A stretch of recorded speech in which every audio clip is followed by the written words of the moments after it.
व्यासपीठ, व्यासपीठावरील सर्व मान्यवर, तसेच उपस्थित इथं सर्व गावकरी मंडळी, त्याचप्रमाणे सर्व विद्यार्थी वर्ग व त्याचप्रमाणे शिक्षक वृंद, तुम्हा सर्वांना माझा नमस्कार. मी लावण्य नवनाथ फासगे, इयत्ता 10वी ची विद्यार्थिनी. आज तुमच्या समोर मी माझं मनोगत व्यक्त करण्यासाठी उभे आहे. प्रथमतः या कार्यक्रमानिमित्त मला इथे बोलण्याची संधी दिली त्याबद्दल मी आयोजकांची खऱ्या अर्थाने खूप खूप आभारी आहे.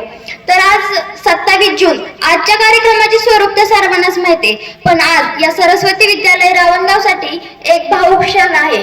बुलंद आवाजाने आणि आपल्या देखण्या शब्दाने या शाळेचे व्यासपीठ कायमस्वरूपी गाजवणारे आपल्या सर्वांचे लाडके व आदर्श व्यक्तिमत्व असलेले हिवरे सर आज त्यांच्या 34 वर्षाच्या प्रदीर्घ सेवेतून निवृत्त होत आहे.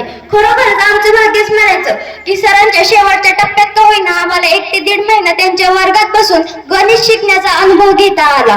हा अनुभव खूप छोटासा होता, पण या अनुभवामध्ये सरांनी आमच्यावर एक मायेची पाखर टाकली होती आणि हीच पाखर आमच्या पुढील आयुष्याची खरी शिदोरी ठरणार आहे असे मला वाटते. खूप सारे लोक म्हणतात गणित अवघड आहे, गणित किचकट आहे, गणिताचं नाव काढलं की म्हणतात गणिताचं नावच घेऊ नको. त्यापैकीच आम्ही एक होतो. गणित खूप अवघड वाटायचं, पण सरांनी ज्यावेळेस 1 ते 1.5 महिन्यातच आम्हाला 10वीचं मॅथ पार्ट सेकंड शिकवलं त्यावेळेस कळालं की गणिताची खरी मज्जा तर फक्त हिवरे सरांच्या तासालाच येते. पण सरांनी जरी गणित हे 1 ते 1.5 महिने शिकवलं, त्या 1 ते 1.5 महिन्याच्याच कालावधीमध्ये सरांनी आमच्या गणिताविषयीची असलेली ती भीती ती पूर्णपणे पळून लावली होती.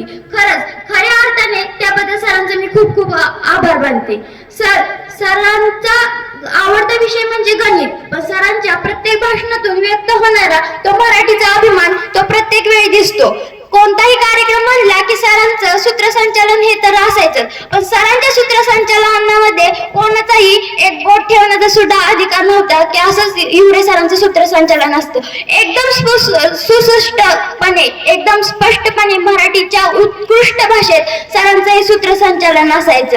जरी सर तुम्ही निवृत्त होत असला तरी तुम्ही दिलेली गणिताची सूत्रे, तो मराठीचा अभिमान आणि त्या स्पष्टपणे बोलणाऱ्या त्या सूत्रसंचालनाची कायम आम्ही स्मरणात राहू.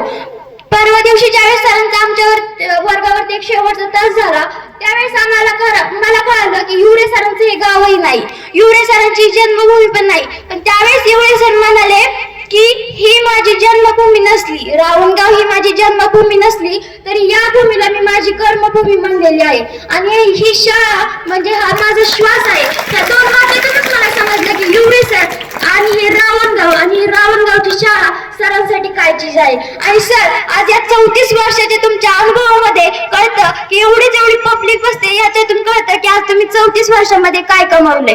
खऱ्या अर्थाने पुन्हा एकदा मला इथे बोलण्याची संधी दिली त्याबद्दल मी खूप खूप आभारी आहे.